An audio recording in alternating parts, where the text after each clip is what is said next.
예, 제69회 현충일 추념식이 열렸습니다. 윤석열 대통령이 추념사를 했고요. 여야 지도부도 한자리에 모였습니다. 여야 22대 국회 원구성 문제를 두고 대치를 이어가고 있는 상황입니다. 국회법상 원구성 시한인 내일 자정까지 밤샘 협상도 각오한다는 계획입니다. 네, 정치권 이슈들 두 분과 자세히 짚어보도록 하겠습니다. 신지호 전 의원 그리고 김형주 전 의원 어서 오세요. 안녕하십니까? 안녕하세요. 예.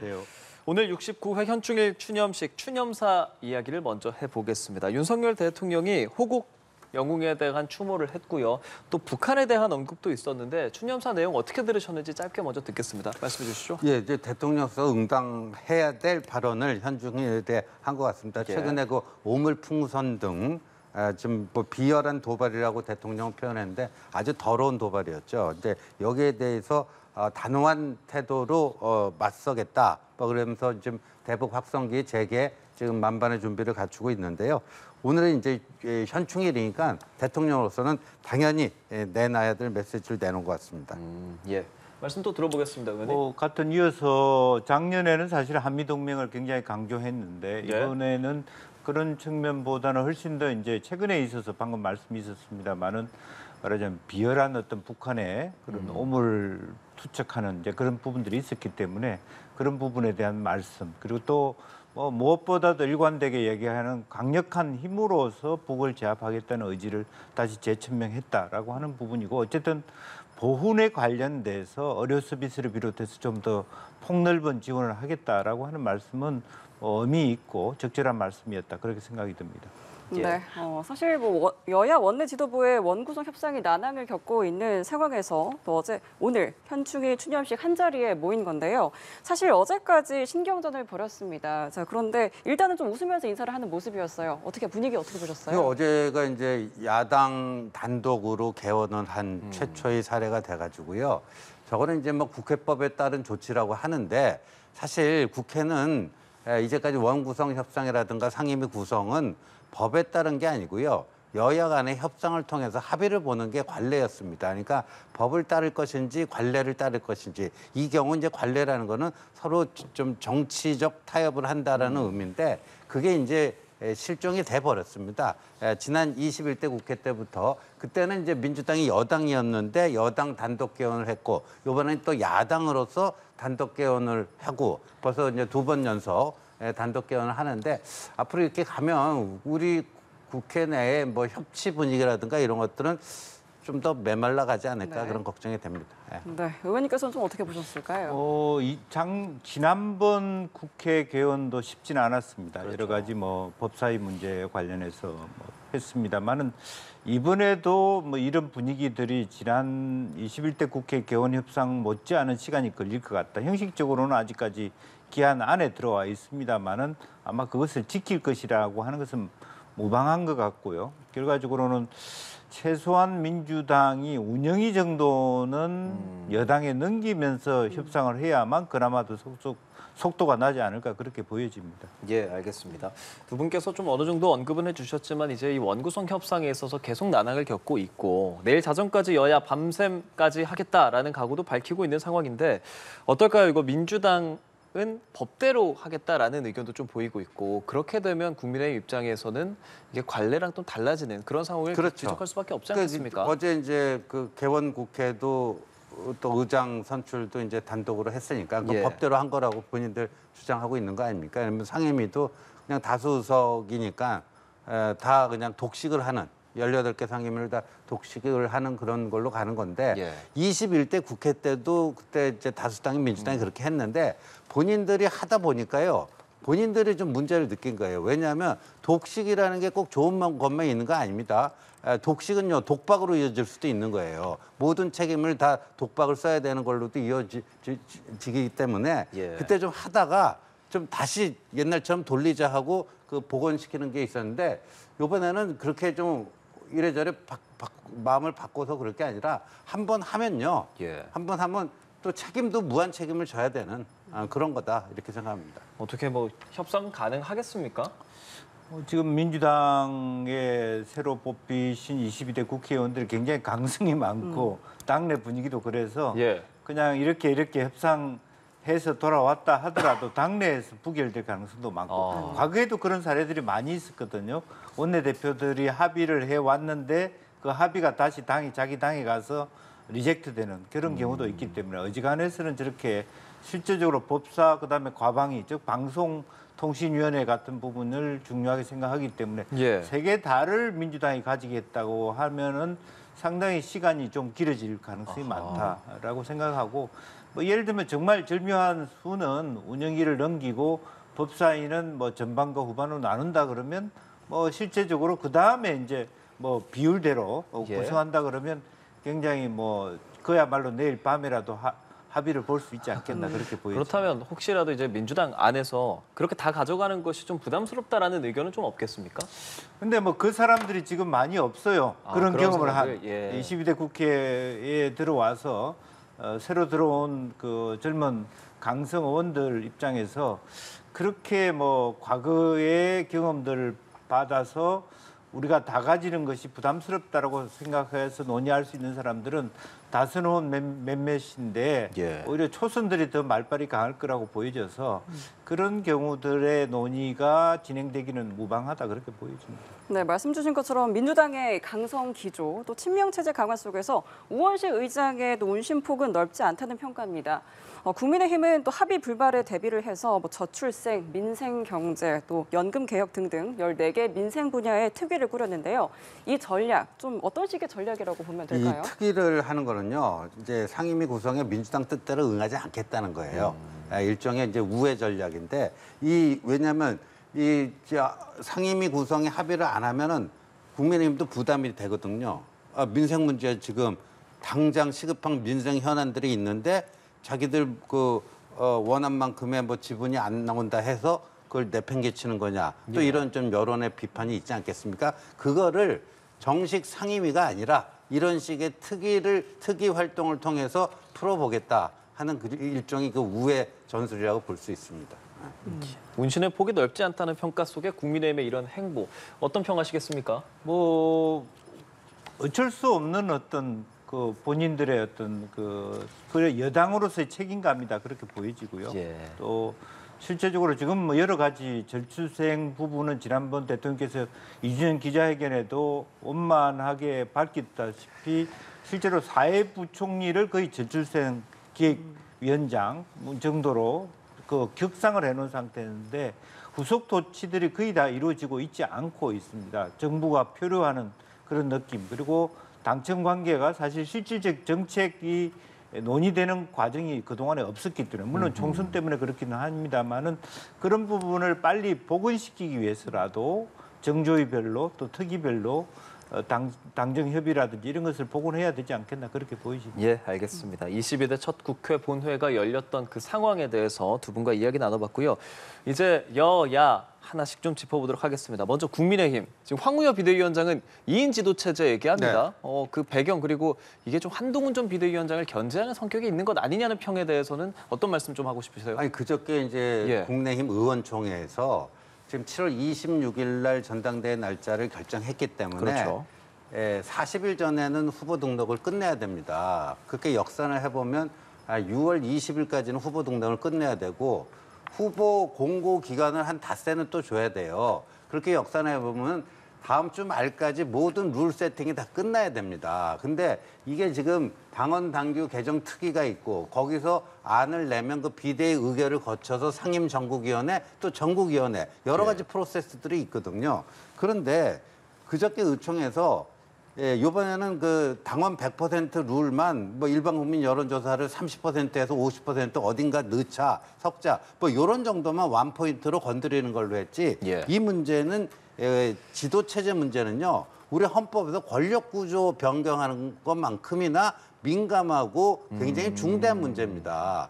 그래서 그걸 안 하기로 했는데 왜냐하면 시간도 촉박하고 그런데 당 대표격인 비대위원장이 이거 갑툭튀가 된 거예요. 이거 이게. 당내 협의 없는 메시지라고 봐야 됩니까? 협의 없이 아하. 그냥 그 위원장 그 독단으로 해가지고 지금 여기저기서 지금 얻어맞고 있어요. 왜 그 비대위원장이 이렇게 분란이 있으면 오히려 분란을 수습하는 역할을 해야 되는데 비대위원장별 분란을 야기시키는 게 말이 되느냐. 그래서 이거는 뭐 안 될 것 같습니다. 한마디로. 그렇습니까?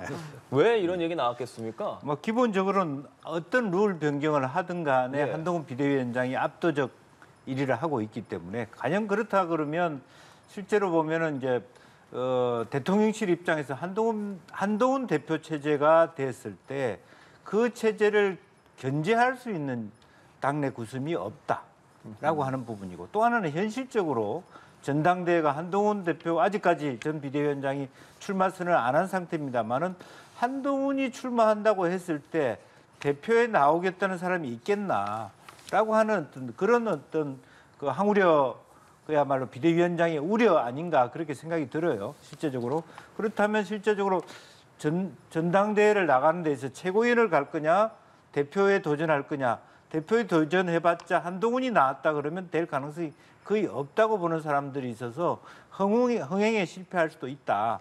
이제 그런 우려 때문에 아마 이런 보관, 즉 한편으로 대통령실 입장에서는 한동훈이 대표가 됐을 때 견제할 수 있는 최소한 나경원이든 예. 뭐 원희룡이든 그런 부분들이 있어야 되지 않느냐 하는 부분이 있는 것 같고요. 내심적으로는 깔려 있는 복선이 있는 것 같고 흥행 문제도 있는 것 같습니다.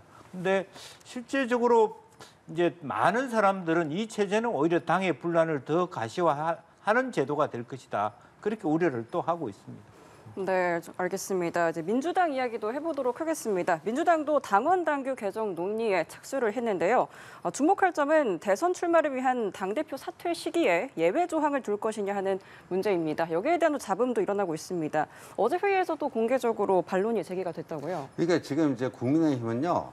1년 반 전에 그만둬야 돼요. 대권 나갈 사람은 당대표를 1년 반 전이고 민주당은 그게 없다가 저희 쪽에서 하니까 따라 했는데 1년이죠. 1년으로 더 했어요. 근데 1년으로 하게 되면 이제 2027년 3월 대선이 지금 예정돼 있기 때문에 1년 전이 2026년 3월까지 해야 되는데 요번에 이제 이재명 대표가 추대로 연임을 하게 되면은 2년 임기인데 그렇게 되면 2026년 3월에 2026년 3월에 그만둬야 되는데 그게 6월에 지방선거가 있지 않습니까? 그러면 지방선거 지휘를 할 수가 없다.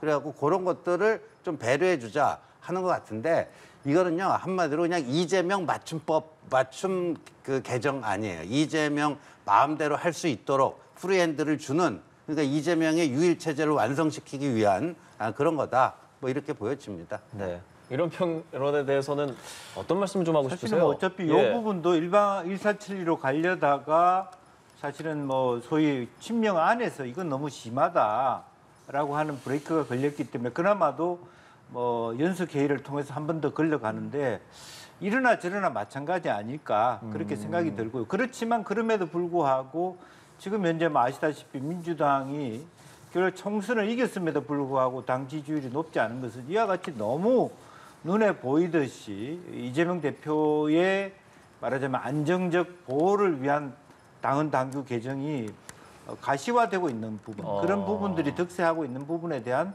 여기저기의 우려가 분명히 있고 그런 부분들을 어쨌든 한번 정해진 사실 당헌이라는 거는 우리 헌법과 같은 거 아닙니까? 이제 그런 부분들을 너무 쉽게 고치려고 했다라고 하는 특히 예를 들어서 뭐 부정부패자도 뭐 그런 문구도 삭제해버리는 그런 것은 너무 막 간다. 그런 비판을 할 수밖에 없다. 그런 말씀입니다. 알겠습니다.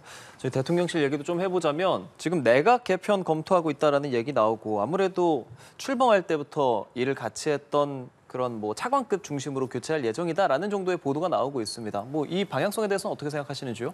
네, 지금 원래는 이제 총선 참패 이후에 국무총리를 교체하려고 하다가 그게 여의치 않으니까 일단 국무총리보다는 이제 원년 멤버들 그럼 만 2년이 넘지 않았습니까? 그럼 교체할 때가 된 건 맞습니다. 또 이제 국정 후반기에 또 어떤 새로운 활력을 넣기 위해서는요. 그다음에 지금 총선 참패 이후에요 두드러지는 현상이 그 전에도 공무원들이 열심히 막 움직이는 그런 게 별로 없었으면 더 심해졌거든요. 더 심해졌어요. 그러니까 뭔가 이제 총선 참패로 인한 국정 장악력, 관가에 대한 거기서 상당히 좀 이제 느슨해지는. 그러니까 뭔가 이제 심기일전에서 새 출발을 해야 되는 그때이기도 합니다. 그래서 이게 필요는 한데 지금 장관 인사보다는요 어제부터 자꾸만 그 장면한 차관을 밀어내고 대통령의 호위무사로 알려진 이용 전 의원이 그 자리에 가는 거 아니냐. 이게 그냥 세간의 관심사가 됐거든요. 근데 이렇게 되면 이 전체적으로 내각 개편이 빗바래진다고 그럴까요?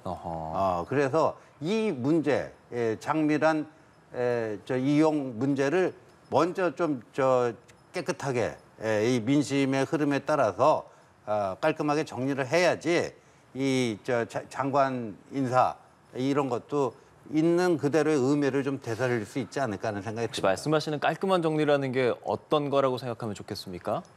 그 누가 봐도요. 예. 그 누가 봐도 1년뿐이 안 된, 그리고 열심히 한 장미란 차관. 더군다나 다음 달 26일부터인가요? 파리 하계 올림픽이 있잖아요. 전쟁을 앞두고 장소를 바꾸는 거랑 똑같은 거 아닙니까? 예, 알겠습니다. 김영주 전 의원께도 이 내각 개편 상황에 대해서 의견 좀 듣고 싶은데요. 글쎄요, 지금 방금 말씀이 있었습니다만은 자기 친한 사람들을 차라리 장관을 앉히지. 차관은 진짜 실무적으로 일을 해야 돼요. 예. 그런 부분을 막말로 체육진흥공단 이사장을 시키는 게 낫지.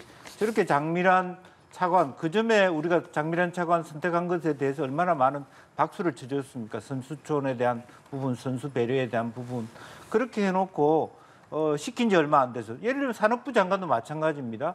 총선용으로 그렇게 빨리 교체를 해버리고. 이렇게 너무 국가 살림을 자기 집안 살림보다 못하게 이렇게. 그리고 누가 봐도 대통령 지지율이 그렇게 높지 않은 상태에서 이렇게 되면요. 어떤 문제가 발생되냐면 공무원이 이제는 중립적으로 일을 하는 단계가 아니라 대통령에게 반대 입장을 낼 수밖에 없어요. 차관의 자리라고 하는 것은 어떻습니까? 공무원이 갈 수 있는 최고 높은 자리입니다. 그것을 정무적으로 전직 국회의원들이라든지 낙선자들을 채운다 그러면 공무원 조직이 붕괴해요. 돌아선단 말이죠.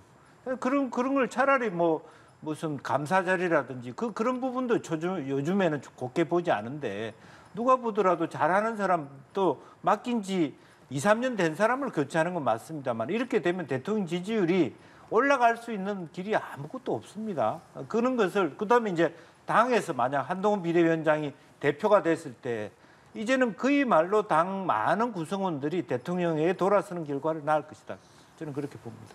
네, 이 내각 개편 상황에 대해서 이야기 들어봤는데요. 이 총선 직후에 사의를 표명한 한덕수 국무총리는 당분간 유임 가능성이 커 보입니다.